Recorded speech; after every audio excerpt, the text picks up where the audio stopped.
Hi, reading friends. How are you today? It's so good to see you.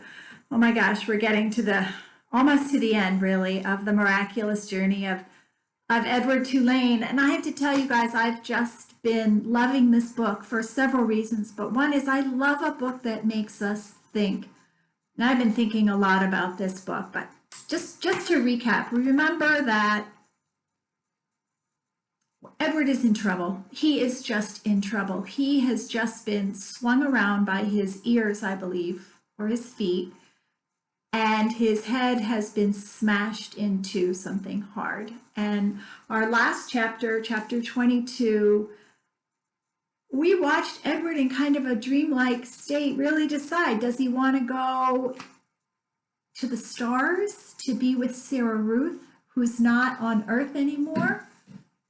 Or does he want to stay on Earth where it's painful? He's learning that love is painful.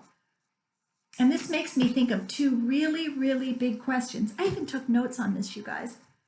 Number one is, do journeys like he's on, do they have to be hard in order to become a better rabbit or a better person? Do journeys have to be hard for us to grow? Because Edward's has definitely been a hard journey. Would you agree? That's one big question. Big question that Kate D. Camillo is asking us to think about. Do journeys have to be hard for us to grow? It's not the only big question she's asking us to think about. The other big question is, do love and pain always go together? Does love hurt? This is a big question. And these are questions that we actually see in a lot of other books that we read. I even wrote a couple down, you guys. Do you believe it? For example, Kate D. Camillo wrote another book. You guys may have even seen the movie, Because of Winn-Dixie. Definitely a book with love and pain. What about my favorite book of all time? Oh my gosh, Walk Two Moons by Sharon Creech. A journey, love, pain. Very big questions. I don't know, maybe some of you guys in the fourth grade are even reading By the Great Horn Spoon, which is a very big journey book. That asks the question, do you think a journey, well, first of all, has the journey been hard? And is Jack and even Praiseworthy, are they going to grow from the hard journey? Big questions. Oh my gosh. Well, if you're like me, you cannot wait to find out what happened to Edward. Does he decide to stay on Earth? If so, what's going to happen to his bashed in china head? You ready? Let's find out. Chapter 23. We have a little bit of a clue. Remember, we saw the picture? It looks like he's being attended to by a doctor, but is it really a doctor? I think it might be a doll maker. We know how Edward feels about dolls, don't we? Find out. Exceedingly well made, said the man who was running a warm cloth over Edward's face. A work of art, I would say. A surpassingly, unbelievably dirty work of art, but art nonetheless. And dirt can be dealt with, just as your broken head has been dealt with. Edward looked into the eyes of the man, so he decided he's going to stay here on Earth. Ah, there you are, the man said. I can see that you are listening now. Your head was broken. I fixed it. I brought you back from the world of the dead. My heart, thought Edward, my heart is broken. These are not words we would have expected from Edward at the beginning of our story, would we? No. No need to thank me, the man said. It's my job, quite literally. Allow me to introduce myself. I am Lucius Clark, doll maker. Your head, may I tell you? Will it upset you? Well, I always say the truth must be met head on. Do you get that? No pun intended. Your head, young sir, was in 21 pieces. 21 pieces? Edward repeated mindlessly. Lucius Clark nodded. 21, he said. All modesty aside, I must admit that a lesser a doll mender without my skills, might not have been able to rescue you. But let's not speak of what might have been. Let us speak instead of what is. You are whole. You have been pulled back from the brink of oblivion by your humble servant, Lucius Clark. And here Lucius Clark put his hand on his chest and bowed deeply over Edward. This was quite a speech to wake up to, and Edward lay on his back trying to absorb it. He was on a wooden table. He was in a room with sunshine pouring in from high windows. His head, apparently, had been in 21 pieces and was now put back together into one. He was not wearing a red suit. In fact, he had no clothes on at all. He was naked again, and he did not have wings. You know what that reminded me of? Do you remember when he was with Sarah Ruth and he wished on the stars and we sort of wondered what he might have wished for? Part of me wonders, did he wish for wings? Is that why the wings showed up in that dream? I wonder. And then he remembered Bryce, the diner, Neal swinging him through the air. Bryce. You are wondering, perhaps, about your young friend, said Lucius, the one with the continually runny nose, always wiping. Yes, he brought you here, weeping, begging for my assistance. Put him together again, he said. Put him together again. I told him, I said, young sir, I am a businessman. I can put your rabbit back together again for a price. The question is, can you pay this price? We know he couldn't, right? He could not. Of course he could not. He said that he could not. I told him then that he had two options, only two. The first option being that he seek assistance elsewhere, go to another doll maker. Option two was that I would fix you to the very best of my considerable abilities, and then you would become mine. His no longer, but mine. Oh, is that a good deal for Bryce? Wow, that's a very, very selfless person to do that, right? But we think about how Bryce took care of Sarah Ruth, always putting her first. I like Bryce. Here, Lucius fell silent. He nodded, agreeing with himself. Two options only, he said, and your friend chose option two. He gave you up so that you could be healed. Extraordinary, really. Bryce, thought Edward. Lucius Clark clapped his hands together. But no worries, my friend, no worries. I fully intend to keep my end of the bargain. I will restore you to what I perceive to be your former glory. You shall have rabbit fur ears and a rabbit fur tail. Your whiskers will be repaired and replaced. Your eyes repainted. Oh, I might cry. To a bright and stunning blue. You will be clothed in the finest of suits. That's like our Edward from the beginning of the story, isn't it? And then someday I will reap the return on my investment in you. All in good time. All in good time. In the doll business, we have a saying, there is real time and there is doll time. You, my fine friend, have entered doll time. Real time and doll time. I wonder what that means. Here's what I think. Real time is how humans live. We get older, we start little, we grow up, we get older, we turn into old people, and then we die. Do dolls do that? I don't think so. Edward, although he's definitely gotten worn out, but he's getting restored. I'm excited. Are you ready? Chapter 24. Is that Bryce? Is it? What do you think? Yes? Yes, I think so too.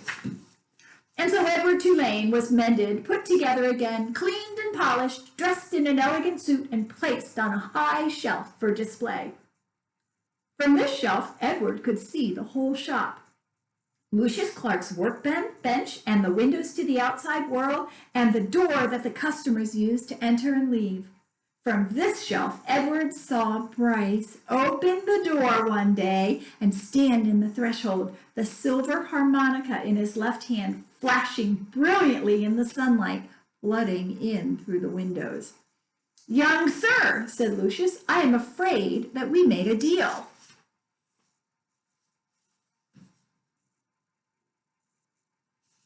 "You may look, and then you must go and not come back," says Lucius. "Oh. Can't I see him?" asked Bryce. He wiped his hand across his nose, this boy, and the gesture filled Edward with a terrible feeling of love and loss.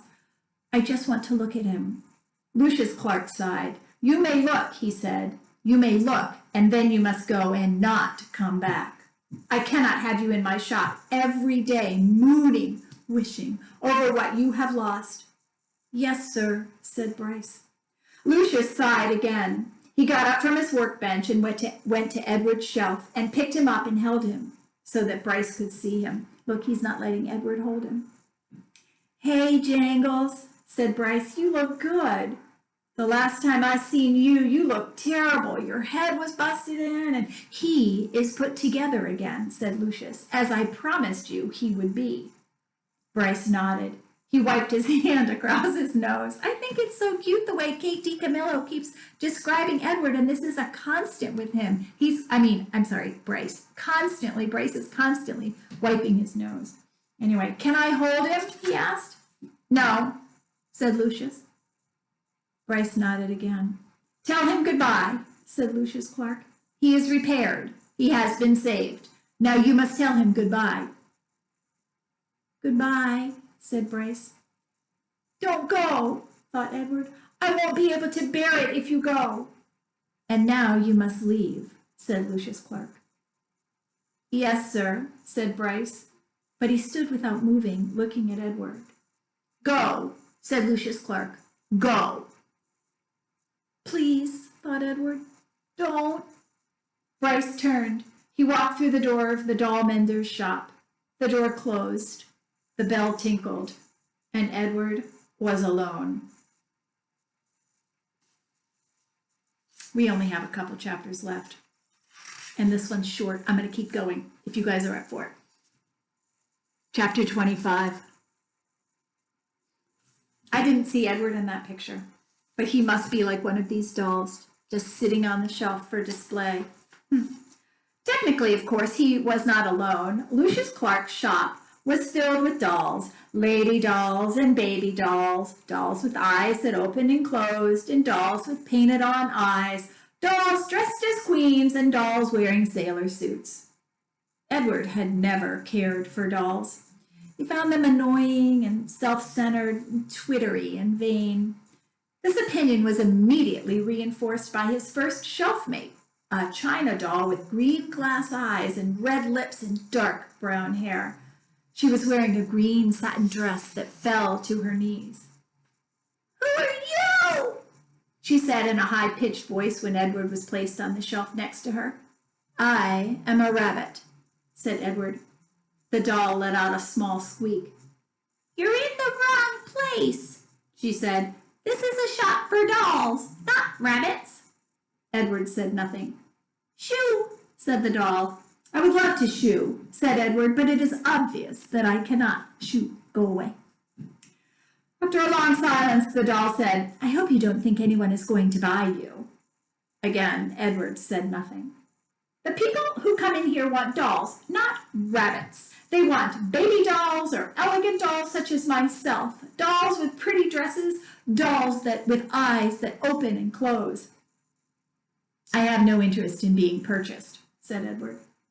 The doll gasped. "You don't want somebody to buy you?" she said.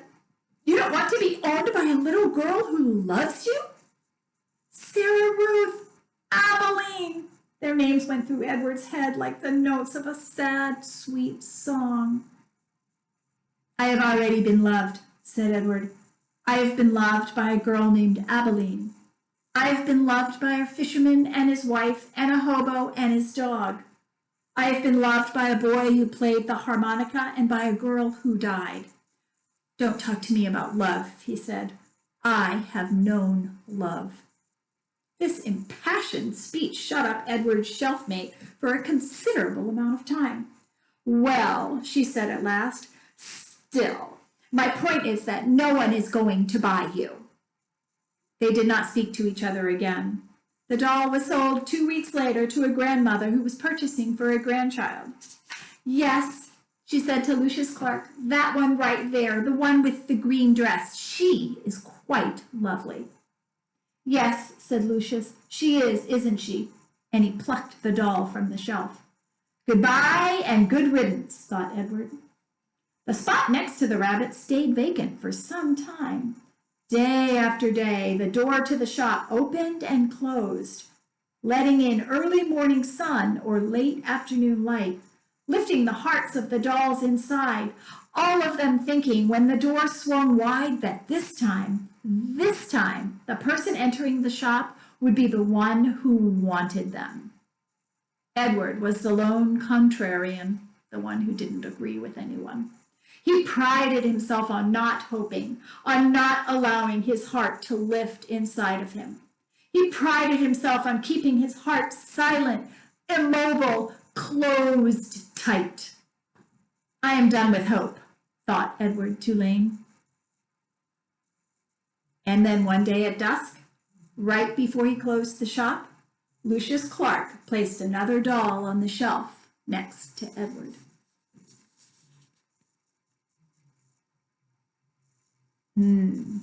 Chapter 26. Who is this doll next to him? And what do you think she might be bringing to the story? And this is, I think, the second time in our book that Edward said, I'm done with hope. I can't hope anymore. Do you think it's the last? This is how many pages we have left. Just a few more chapters, my friends. I think we can finish tomorrow. Stay tuned. But do be thinking about who this new friend might be. Well, is it a friend? See you later.